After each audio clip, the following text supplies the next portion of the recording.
नमस्कार दोस्तों, स्वागत है आपका आज की नई कहानी में। पापा के देहांत के बाद मम्मी ने घर का ऊपर वाला हिस्सा एक लड़के को किराए पर दे दिया, मगर मोहल्ले वाले कहते कि मम्मी का उस लड़के से चक्कर है। मेरी शादी हुई तो पति ने कहा, तुम्हारी माँ का चरित्र ठीक नहीं है, तुम उससे मिलने नहीं जाओगी वरना मैं तुम्हें तलाक दे दूंगा।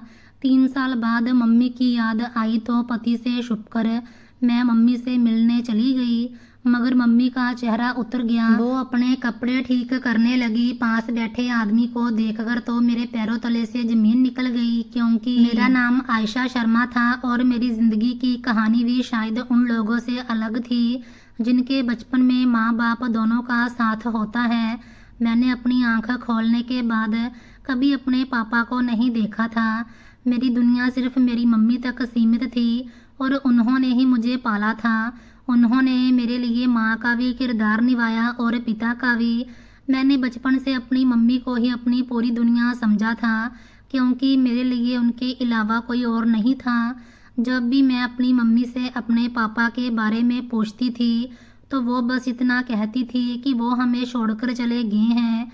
मैं छोटी थी, लेकिन जैसे जैसे बड़ी होती गई मेरे दिल में ये इच्छा बढ़ती गई कि आखिर मेरे पापा कौन थे, कहाँ गए थे और उन्होंने हमें छोड़ने का फैसला क्यों किया था। मगर मेरी मम्मी कभी इस बात पर ज़्यादा बात नहीं करती थी। उनके चेहरे पर एक अजीब सी खामोशी आ जाती थी। मेरे नाम के साथ शर्मा लिखा जाता था और यही एक निशानी थी जिससे पता चलता था कि मेरे पिता का नाम शर्मा था। लेकिन सिर्फ एक नाम के सहारे किसी इंसान को ढूंढना आसान नहीं था, क्योंकि शर्मा बहुत आम नाम है। मेरे पास ना कोई फोटो थी, ना कोई पता, ना कोई ऐसी याद जो मुझे उन तक पहुंचा सके। मेरी ज़िंदगी अपनी रफ्तार से चल रही थी।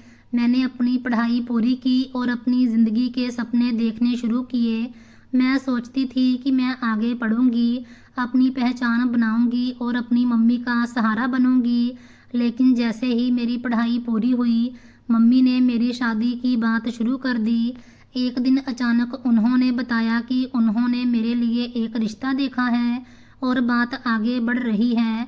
मैं ये सुनकर हैरान रह गई, क्योंकि मुझे बिल्कुल अंदाज़ा नहीं था कि मेरी ज़िंदगी इतनी जल्दी एक नए मोड़ पर आ जाएगी। कुछ दिन बाद मैं सुबह अपने कॉलेज गई ताकि अपनी डिग्री ले सकूं। मेरे मन में अभी भी पढ़ाई और भविष्य के सपने थे। लेकिन जब शाम को घर वापस आई तो पता चला कि शुक्रवार को लड़के वाले हमारे घर आ रहे हैं। मैंने हैरानी से मम्मी की तरफ देखा और कहा, आप ऐसा कैसे कर सकती हैं? अभी मेरी उम्र भी कम है, मैं अभी सिर्फ 18 साल की हुई हूँ। मम्मी ने शांति से कहा, मेरी शादी भी कम उम्र में हो गई थी। मैंने कहा, लेकिन जल्दी क्या है? मम्मी बोली, बस है जल्दी, मैंने तेरी बहुत जिम्मेदारी उठा ली है। अब तू अपने घर और मैं अपने घर। फिर वो दिन आया जब लड़के वाले हमारे घर आए। मेरे दिल में अजीब सी घबराहट थी। जब मैंने पहली बार रोहन को देखा तो मेरे दिल में सुकून आया। वो काफ़ी खूबसूरत था और पढ़ा लिखा भी था। उसकी बातों में गंभीरता थी और उसके व्यवहार में शराफत दिख रही थी। मैंने सोचा, शादी तो आखिर मम्मी ने ही करनी है और अगर रिश्ता अच्छा है तो मुझे एतराज़ नहीं होना चाहिए। मैंने हाँ कर दी और फिर शादी की तैयारियां शुरू हो गई।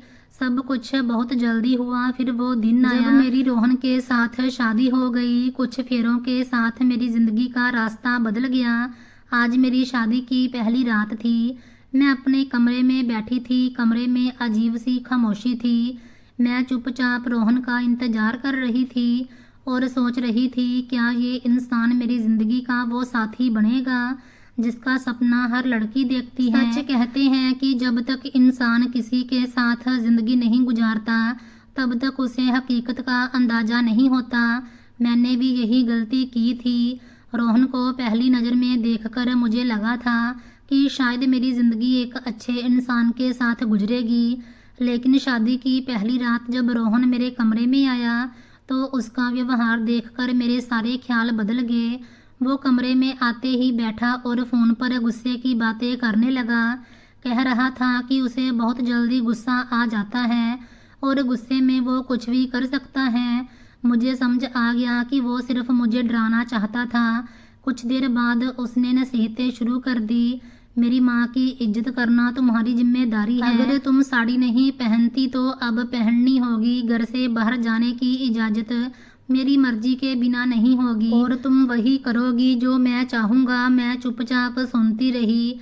जब उसने बात पूरी की तो मैंने सिर्फ इतना पूछा, क्या मैं अपनी मम्मी से मिल सकती हूँ?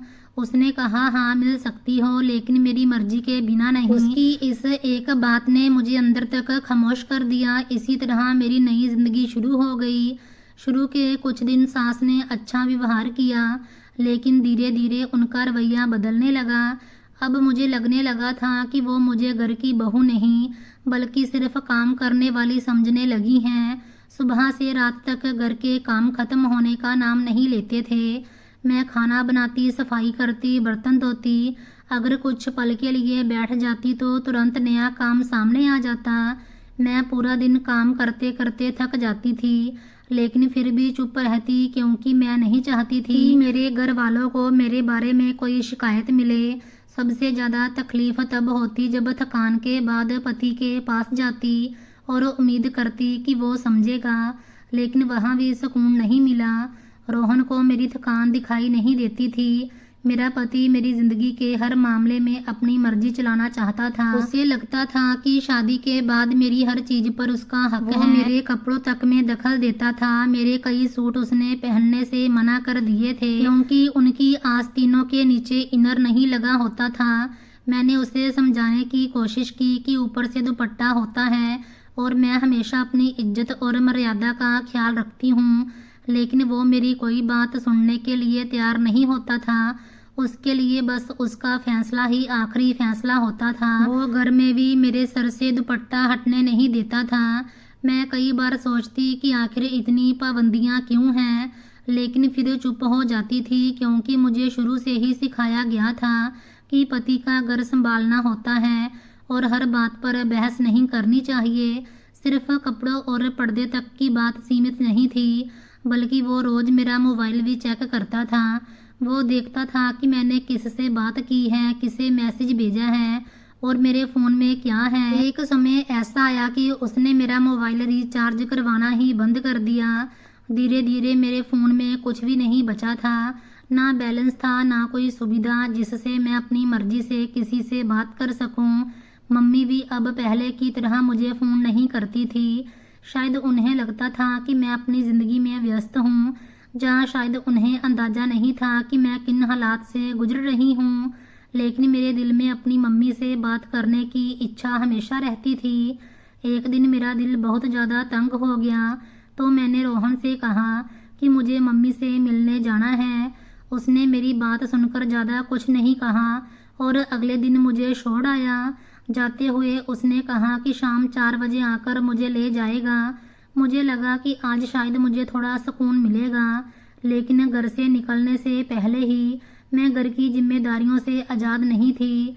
मैंने सुबह ही पूरा घर साफ किया, दोपहर का खाना बनाया, अपनी सास के लिए अलग परहेज का खाना बनाकर रखा ताकि मेरे जाने के बाद उन्हें कोई दिक्कत ना हो। सारे काम पूरे करने के बाद ही मुझे जाने की इजाज़त मिली थी। जब मैं मम्मी के घर पहुंची तो मैं बहुत थकी हुई थी। मेरे चेहरे से ही मेरी थकान दिख रही थी, लेकिन मम्मी मुझे देखकर ज़्यादा हैरान नहीं हुई। उन्होंने कोई खास स्वागत नहीं किया, बल्कि बस इतना कहा कि अचानक आ गई। मैंने हल्की सी मुस्कान के साथ कहा कि आ गई, यही बड़ी बात है। उन्होंने मेरे चेहरे को देखा और पूछा कि थकी हुई क्यों लग रही है। मैंने कहा कि बहुत काम करके आई हूँ। मम्मी ने मेरे लिए एक कप चाय बना दी। मैं कुछ देर चुप बैठी रही। मुझे अच्छा लग रहा था कि कम से कम आज मैं अपनी मम्मी के घर हूँ और कुछ पल के लिए सुकून से बैठ सकती हूँ। थोड़ी देर बाद अचानक ऊपर से एक अजीब सी आवाज़ आई। ऐसा लग रहा था जैसे कोई घंटी बजी हो। मैंने हैरानी से मम्मी की तरफ देखा और पूछा कि ये घंटी किस चीज़ की है। मोबाइल की घंटी तो नहीं लग रही। मम्मी ने कहा कि ऊपर एक मेहमान आया है, उसने खाने के लिए भी कहा है। वो शायद घंटी बजाकर चाय मांग रहा है। मैं उसे चाय देकर आती हूँ। ये सुनकर मैं हैरान रह गई क्योंकि ये घर तो मेरी मम्मी का था और मुझे इस बात का पता नहीं था कि ऊपर कोई और भी रहता है। घर के ऊपर वाली मंजिल बहुत छोटी सी थी।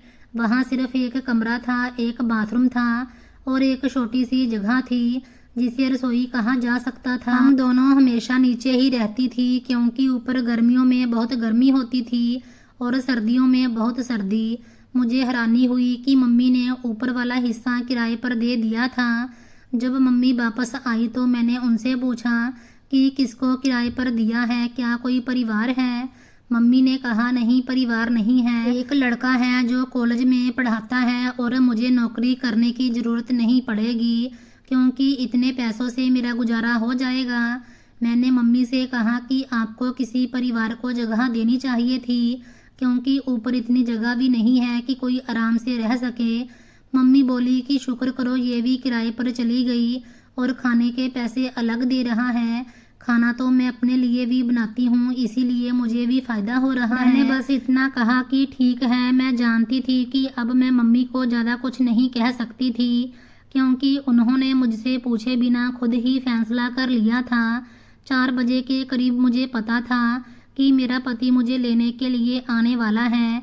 मैंने मम्मी से कहा कि चाय का इंतज़ाम अच्छा कर लेना और किसी चीज़ की कमी ना रह जाए क्योंकि मैं नहीं चाहती कि उन्हें कोई ऐसी बात करने का मौका मिले जिससे मेरे घर के हालात और ख़राब हों। मम्मी मेरी बात सुनकर बिल्कुल परेशान नहीं हुई। वो हमेशा की तरह बेफिक्री से कहने लगी कि सारे पति ही ऐसे होते हैं, ज़्यादा सोचने की ज़रूरत नहीं है।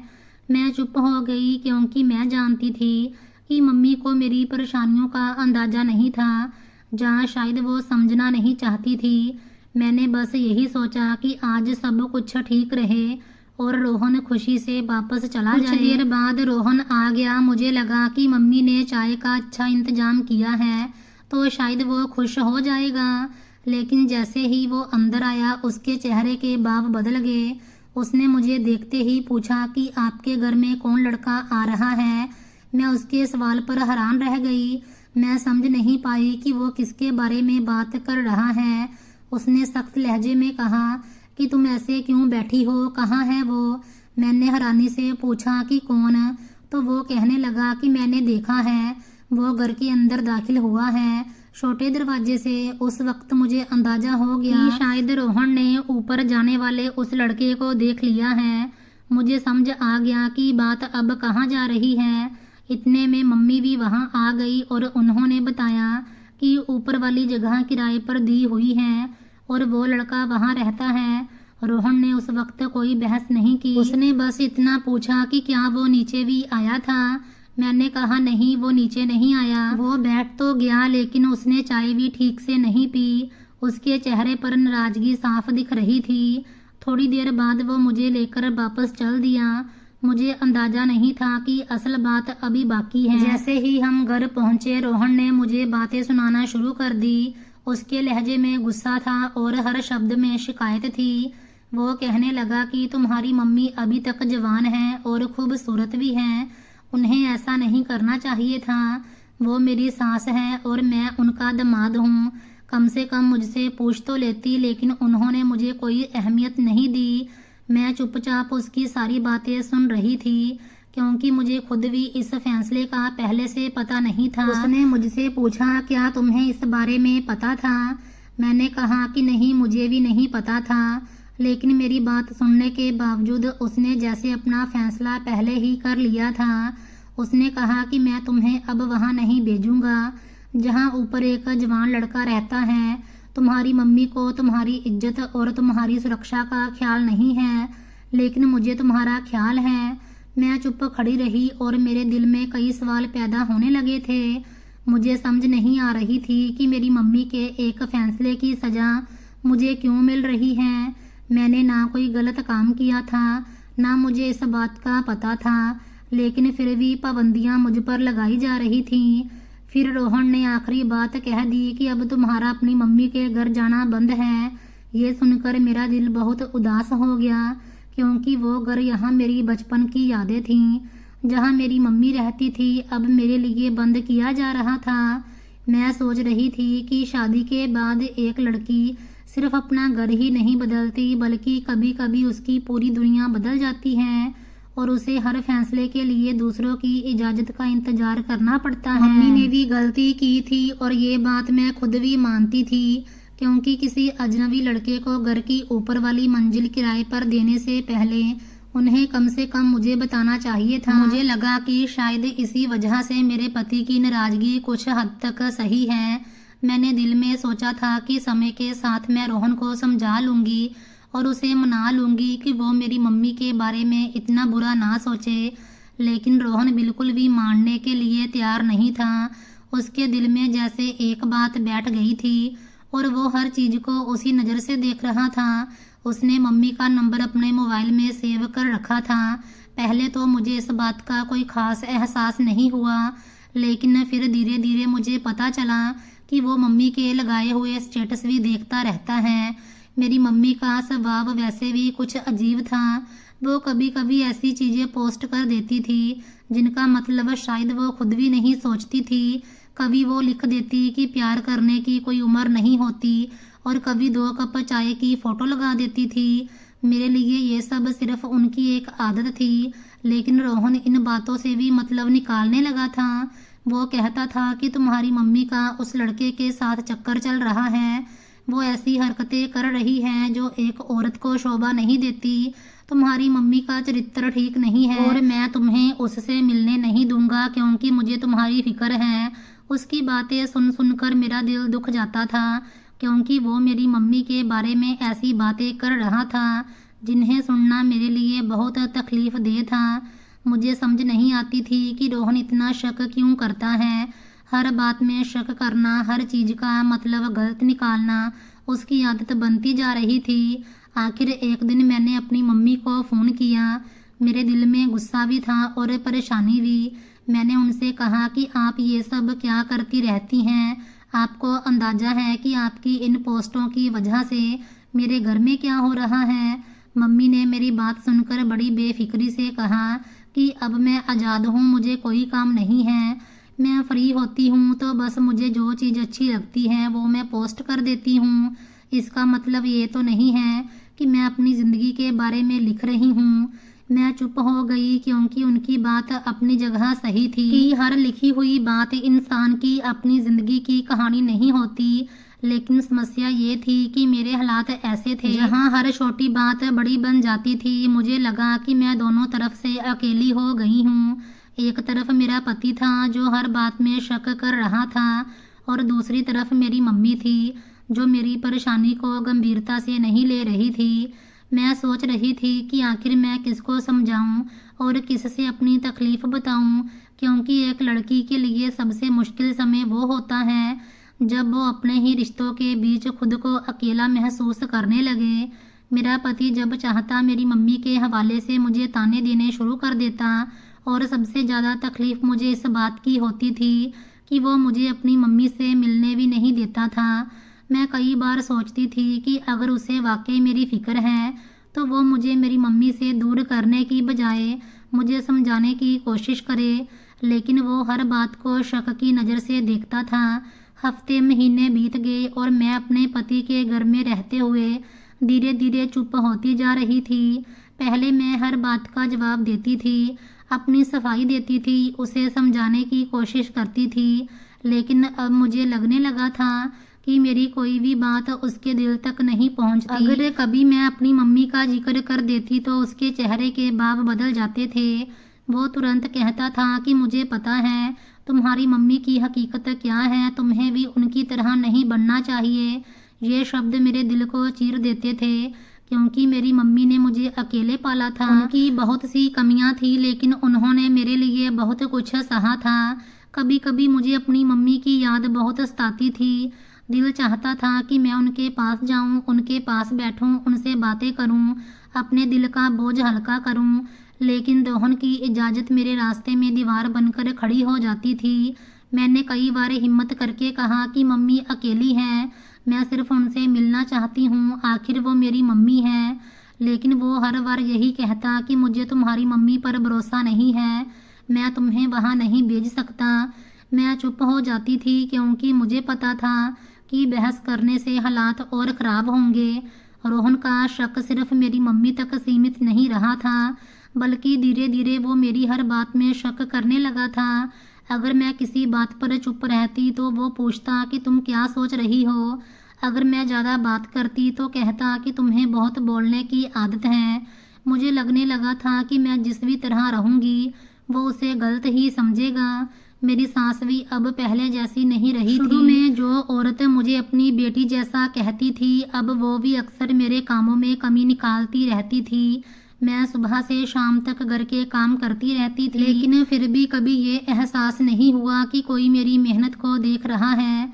मैं कभी कभी रात को अपने कमरे में अकेली बैठ जाती थी और सोचती थी कि क्या यही शादीशुदा ज़िंदगी है। क्या एक लड़की की ज़िंदगी शादी के बाद सिर्फ हुक्म मानने के लिए है। मुझे अपने पति से मोहब्बत थी। मैं चाहती थी कि हमारा रिश्ता अच्छा हो। मैं नहीं चाहती थी कि मेरे दिल में उसके लिए कोई शिकायत पैदा हो, लेकिन उसका व्यवहार मुझे अंदर से तोड़ रहा था। एक तरफ वो मुझे मेरी मम्मी से दूर कर रहा था और दूसरी तरफ मेरी मम्मी मेरी तकलीफ़ को समझ नहीं रही थी। मैं दोनों रिश्तों के बीच पिस रही थी। कभी कभी रोहन गुस्से में ऐसी बात कह देता था जो मेरे दिल में रह जाती थी। वो कहता था कि तुम्हारी मम्मी ने तुम्हें सही संस्कार नहीं दिए, तुमने भी उनकी गलतियों का असर है। मैं ये सुनकर चुप हो जाती थी, क्योंकि एक बेटी के लिए अपनी मम्मी के बारे में ऐसी बातें सुनना बहुत मुश्किल होता है। मैंने कई बार सोचा कि शायद समय के साथ रोहन बदल जाएगा। शायद उसे यकीन हो जाएगा कि मैं उसके साथ ईमानदार हूँ और उसका शक खत्म हो जाएगा। लेकिन समय बीतने के बावजूद उसके व्यवहार में कोई खास बदलाव नहीं आया। वो कभी मम्मी के स्टेटस का जिक्र करता, कभी पुरानी बातें निकाल लेता, कभी कहता कि मैंने तुम्हें पहले ही समझाया था। मुझे लगने लगा कि वो एक ऐसी बात को पकड़कर बैठ गया है जिसका कोई अंत नहीं है। मुझे मम्मी से भी शिकायत थी, क्योंकि उनके फैसले ने मेरी ज़िंदगी में मुश्किल पैदा कर दी थी, लेकिन मैं उनसे प्यार भी करती थी। आखिर वो मेरी मम्मी थी जिन्होंने मुझे बचपन से संभाला था। कभी कभी मेरा दिल करता कि मैं अपनी मम्मी के पास जाऊं और उनके गले लगकर रो दूं, लेकिन फिर रोहन का चेहरा याद आ जाता था और मैं अपने कदम रोक लेती थी। इस तरह मेरी ज़िंदगी एक अजीब सी खामोशी में गुजर रही थी। मैं एक घर में रहती थी, लेकिन मुझे सुकून नहीं मिलता था। मेरे पास पति था, लेकिन दिल की बात करने के लिए कोई नहीं था। मेरे पास मम्मी थी, लेकिन उन तक पहुंचने का रास्ता बंद था। मैं हर दिन यही सोचकर गुजार देती थी कि शायद आने वाला दिन बेहतर होगा। शायद कभी रोहन मुझे समझेगा। शायद कभी मेरी मम्मी को भी एहसास होगा कि उनके फैसले ने मेरी ज़िंदगी को कितना मुश्किल बना दिया है। लेकिन अभी तक मेरी ज़िंदगी बस इसी उम्मीद के सहारे चल रही थी। 3 साल का समय गुजर चुका था और इन 3 सालों में मेरी ज़िंदगी जैसे एक ही जगह रुक गई थी। समय आगे बढ़ रहा था, लेकिन मेरे दिल के अंदर बहुत सी चीज़ें वहीं की वहीं रुकी थी। मैं अपनी मम्मी को बहुत याद करती थी, लेकिन रोहन की बातें और पाबंदियों की वजह से मैं उनके पास नहीं जा पाती थी। शुरू में तो मैंने खुद को समझाया कि शायद समय के साथ हालात बेहतर हो जाएंगे, शायद रोहन का गुस्सा कम हो जाएगा, शायद उसे मेरी मम्मी के बारे में सच्चाई का अंदाज़ा हो जाएगा। लेकिन ऐसा कुछ नहीं हुआ। वो आज भी मेरी मम्मी का जिक्र आते ही नाराज हो जाता और मैं भी अब इस बात पर बात करने से डरने लगी थी। लेकिन आखिर मम्मी तो मम्मी होती है, चाहे कितने भी फासले आ जाएं, दिल में एक जगह हमेशा अपनी मम्मी के लिए रहती है। कई रातें ऐसी गुजरती थी जब मुझे अपनी मम्मी की याद आती थी। मुझे याद आता था कि बचपन में वो कैसे मेरा ख्याल रखती थी, कैसे अपनी तकलीफ़ छुपाकर मेरे लिए मुस्कुराती थी। एक दिन मेरा दिल बहुत ज़्यादा बेचैन हो गया। 3 साल हो चुके थे मुझे अपनी मम्मी को देखे हुए। मैंने बहुत सोचा और फिर फैसला किया कि आखिर वो मेरी मम्मी हैं। अगर मैं उनसे नहीं मिलूँगी तो ये दूरियां कभी ख़त्म नहीं होंगी। मैंने फैसला किया कि मैं रोहन को बताए बिना अपनी मम्मी से मिलने जाऊंगी। मुझे पता था कि अगर मैं इजाज़त मांगूंगी तो वो कभी नहीं मानेगा। मैं चुपचाप घर से निकली और अपनी मम्मी के घर पहुंच गई। मेरे दिल में बहुत से भाव थे, खुशी भी थी और डर भी। मैं सोच रही थी 3 साल बाद जब मेरी मम्मी मुझे देखेंगी तो वो कितनी खुश होंगी। मैंने दरवाज़ा खोला और अंदर दाखिल हुई तो घर में बहुत अजीब सी खामोशी थी। मुझे लगा शायद मम्मी ऊपर होंगी, क्योंकि वो अक्सर ऊपर वाले हिस्से में रहती थी जहाँ वो लड़का रहता था। मैं धीरे धीरे सीढ़ियाँ चढ़ने लगी। मेरे कदम खुद रुकने लगे क्योंकि दिल में एक अजीब सा एहसास पैदा हो रहा था। जैसे ही मैं ऊपर पहुंची तो मेरी नज़र सामने के नज़ारे पर पड़ी और मैं वहीं रुक गई।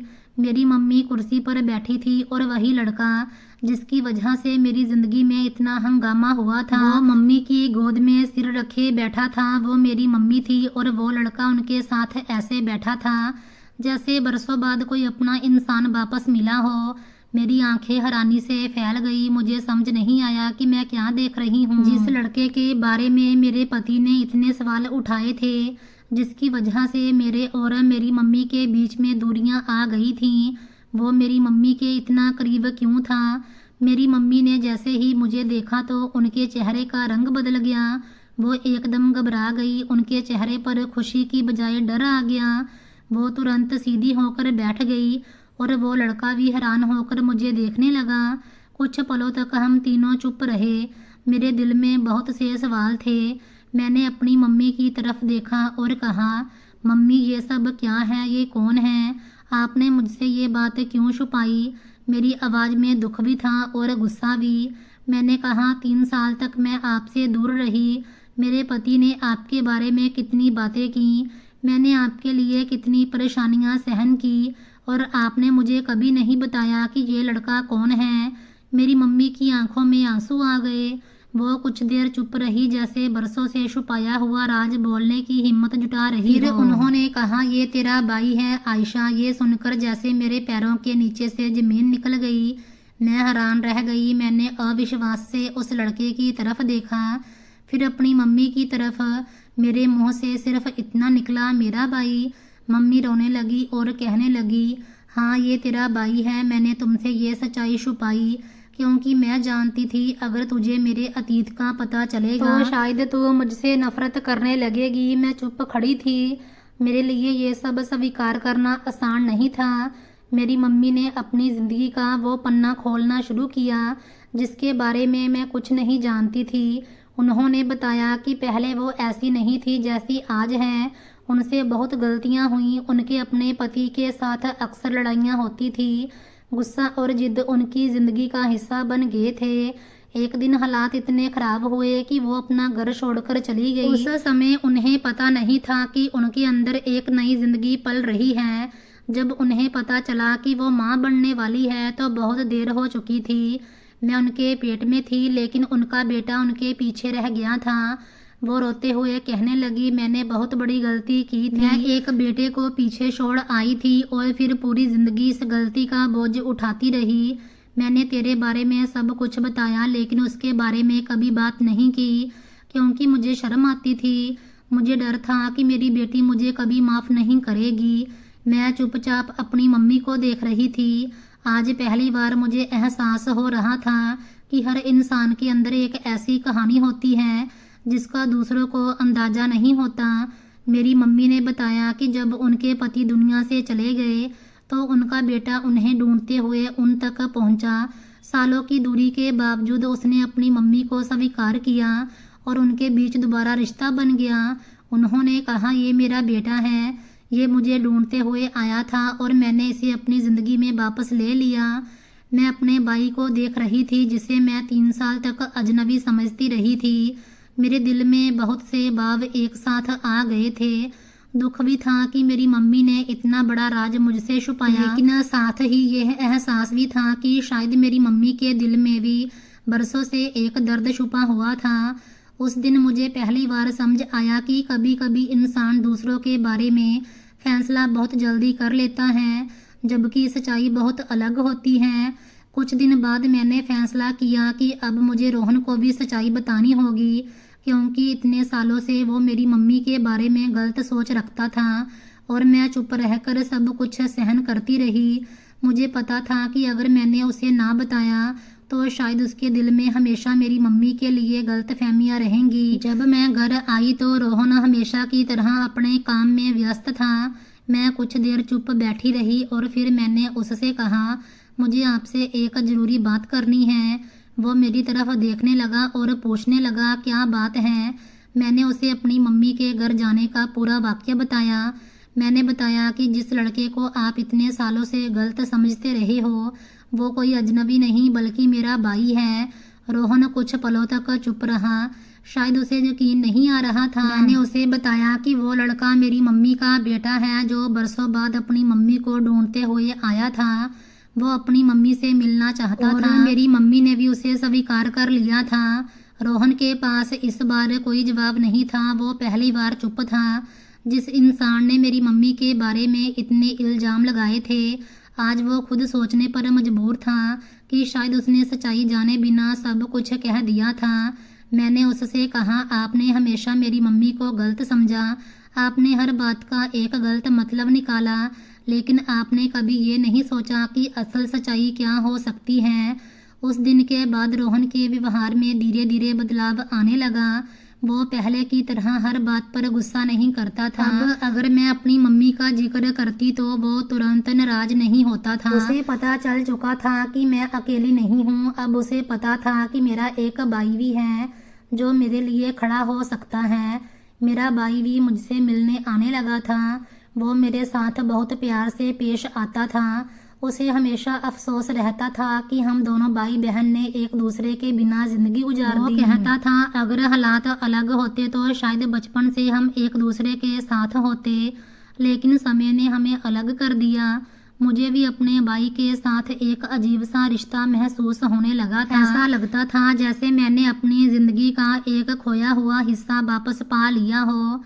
रोहन जब मेरे भाई को देखता तो उसका व्यवहार बदल जाता था। पहले वो समझता था कि मेरे पीछे कोई नहीं है। वो सोचता था कि मैं अकेली हूँ और मेरी बात सुनने वाला कोई नहीं, लेकिन अब उसे पता था कि मेरे पीछे मेरे अपने लोग मौजूद हैं। अब मेरे साथ ज्यादा सोच समझकर बात करता था। उसका गुस्सा कम हो गया था और वो पहले की तरह हर बात पर मुझे दबाने की कोशिश नहीं करता था।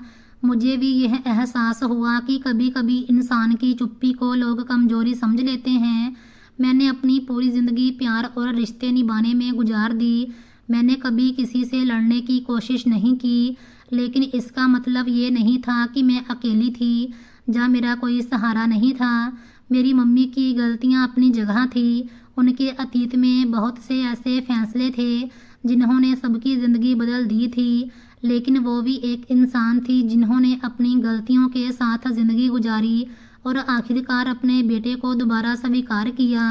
मैंने भी अपनी मम्मी को माफ़ कर दिया था क्योंकि मैं जानती थी कि हर इंसान के अतीत में कुछ ऐसे पन्ने होते हैं जिन्हें वो छुपाना चाहता है। आज जब मैं अपनी ज़िंदगी को देखती हूँ तो मुझे एहसास होता है कि अगर वो राज कभी सामने ना आता तो शायद मेरी ज़िंदगी हमेशा शक और गलत फहमियों में गुजरती। मुझे अपना भाई मिल गया था। मुझे अपनी मम्मी की सच्चाई पता चल गई थी। मुझे समझ आ गया था कि हर बात वो नहीं होती जो दूर से दिखाई देती है। समय ने सबको अपनी अपनी जगह दिखा दी थी। अब मेरी ज़िंदगी पहले जैसी नहीं थी। अब मैं खुद को अकेला महसूस नहीं करती थी क्योंकि मुझे पता था कि मेरे साथ मेरे रिश्ते मौजूद हैं और मेरे पीछे वो लोग हैं जो मुश्किल समय में मेरा साथ दे सकते हैं।